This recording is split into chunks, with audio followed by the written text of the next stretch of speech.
scared that you are going to be performing Creep for the rest of your life? I think we lost our marbles for quite a while because of the pressures of this thing that people kept putting on us. Because if you have a hit with a song like that, it's like, you know, the song's much bigger than the band. The paralysis was really being paranoid about what people would think of us. Paranoid Android, like the rest of OK Computer, is certainly unique and challenging. It's a 6.5 epic without a chorus. So we Everybody lost confidence, it wasn't just me. What kind of person do you think relates to this? Very famous over a song, Creep. I mean, that's fairly depressing. Not hard to play over and over. Do you hate the male's obsession with Creep?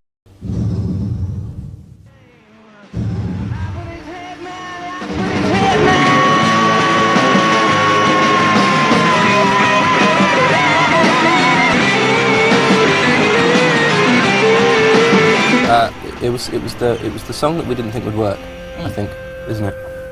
It was because essentially it was 4 songs in one. You really glued 3.5 songs together, or it happened on purpose, or it was an accident? Like Well, we always claim that we just cut the tape together, but in fact we played the song live about a year before we recorded it, and it was the same. It was longer even. We had 3 songs, we didn't know what to do with them, so we put them into one with Paranoid Android. Which is a similar approach to how Freddie Mercury wrote Bohemian Rhapsody. Bohemian Rhapsody was basically I was writing 3 songs, and they were meant to be different, and I just couldn't finish them, and I just thought, oh, damn it, I just put the 3 together. Radiohead also mentioned they were listening to A song by the Beatles called, was it I Am the Walrus? No, it's actually Happiness is a Warm Gun. Happiness is a Warm Gun. Well, there's a song anyway where they take lots of different bits and they stick it together. And we thought we'd have a bash at that ourselves. And Paranoid Android is kind of the result of that. It's got a lot of elements in the song that span the rest of the album. The mood and different kinds of music, and you can see. So in some ways, it's a good introduction to a lot of the record. I'm amazed at the sound that I had in my head we actually got onto tape. Hearing a sound in your head and having to follow it is I guess, the essence of all songwriting. You never expect it to actually work. We sort of came up with it, and then we kind of had to play it in front of people to get our heads around it, you know. So I think a lot of what happens is we have to go away with songs and travel around and think about them. And It went through many different versions, with some parts that ended up being cut out, like this organ solo during the outro.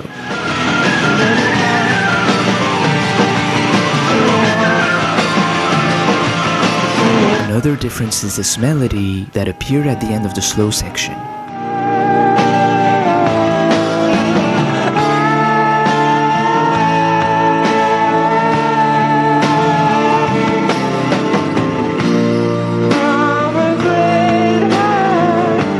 Was eventually replaced by the counter melody, which it seems at some point was planned to be in Japanese.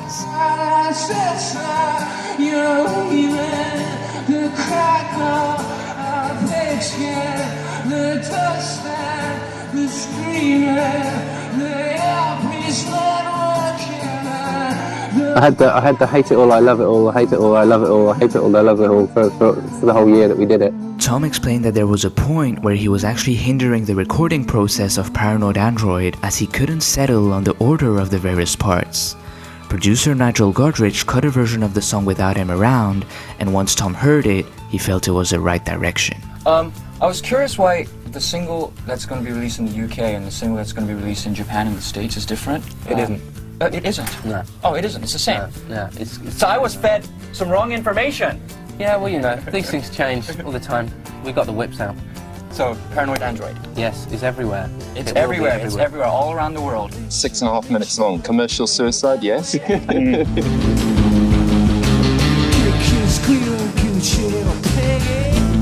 with the bands, you had that sort of isolated hypochondriac feel.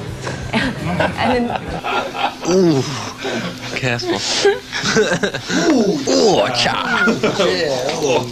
In this one, are you feeling lyrically, Thom, that like life is better? Are you feeling, or you're talking about broader things? With this one, I didn't feel the need to delve deep into my inner psyche, man, because I've kind of done that, and it's about looking out the window rather than closing the blinds, you know? I wasn't really interested in writing about personal things, but it was sort of For me, everything was really sort of zingy and bright, and the outside world was incredibly exciting. The interesting things were the things that whizzing past me at high speed, and the high street, and on trains and everywhere else. You know, standing in shopping malls and just watching people go by, or being in bars and watching people, just being a witness. Paranoid Android, that was him being basically a voyeur in a fairly hideous bar in Los Angeles and watching all these people around him, hence the Gucci little piggy line. That song's for people who think they're stars, and so is this. This is called Paranoid Android. You will be pressed against the wall with your opinion, which is of no consequence.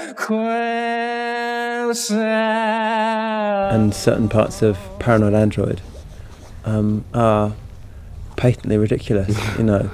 Basically, Yeah, and Paranoid Android is definitely a joke.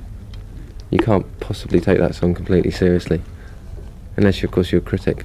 But at the same time, Thom would also say he allowed himself to write serious lyrics to contrast with the music. But like the same Paranoid Android is that we had a real laugh doing the music for that, and it was really funny, and we had a really good time. And the lyrics were like the opposite of that, because I felt I could write the other stuff because we're having a good time with the music. So it was a liberating thing. my cliched thing I always say is like, you know you're in trouble when people stop listening to sad music. Because the moment that people stop listening to sad music, they don't want to know anymore. We're emotionally They're redundant. turning themselves off.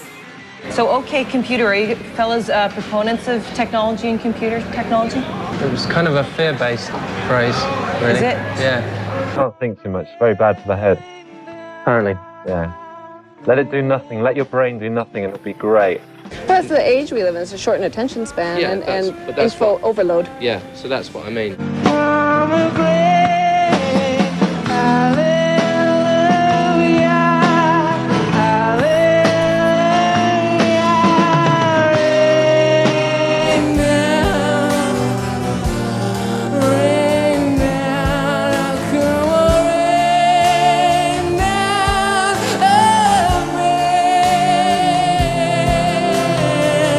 Explain the video. Please Otherwise do. It's going to be taken off the air, isn't it? Well, Magnus Carlsson he does this cartoon called Robin.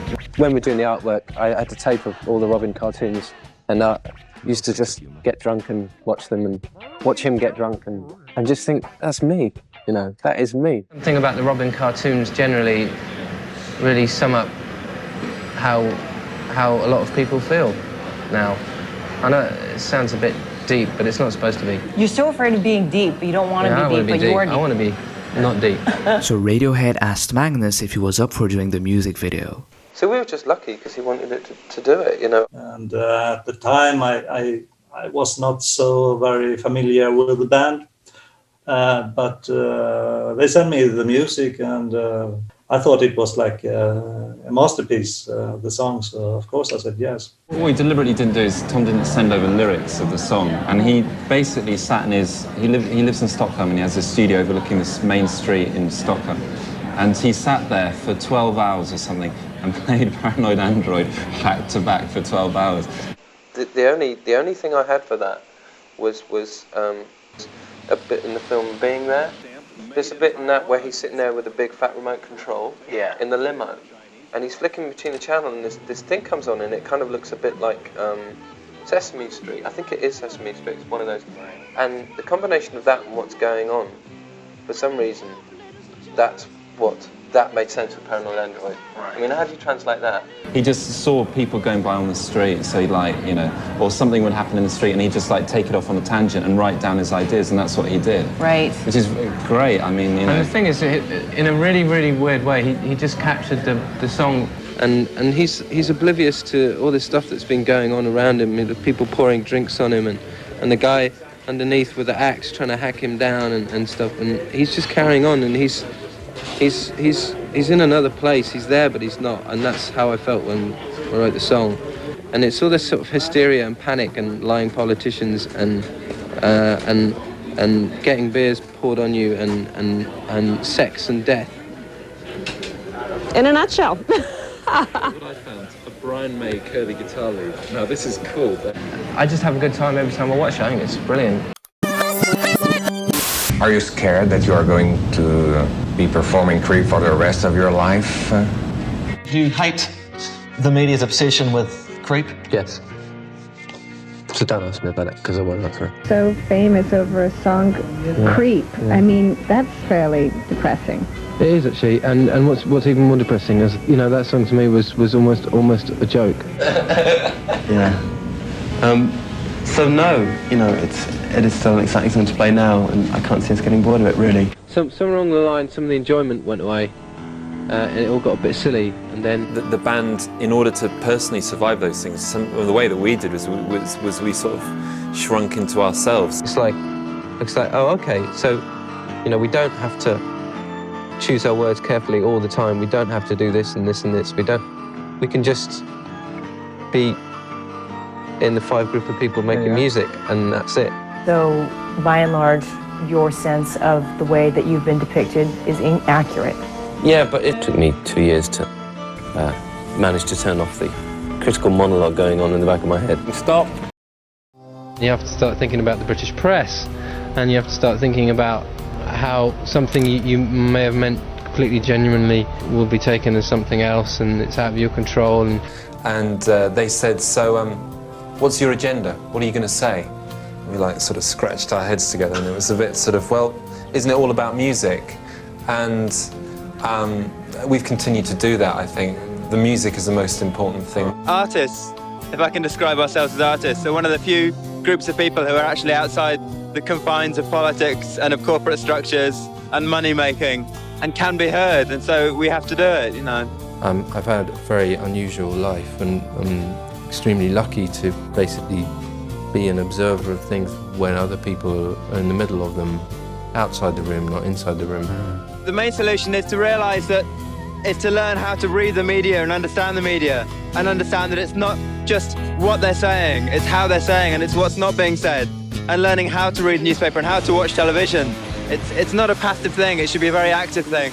We're allowing our governments to act on our behalf without questioning what they're doing, and what they are doing is hurling us headlong into oblivion.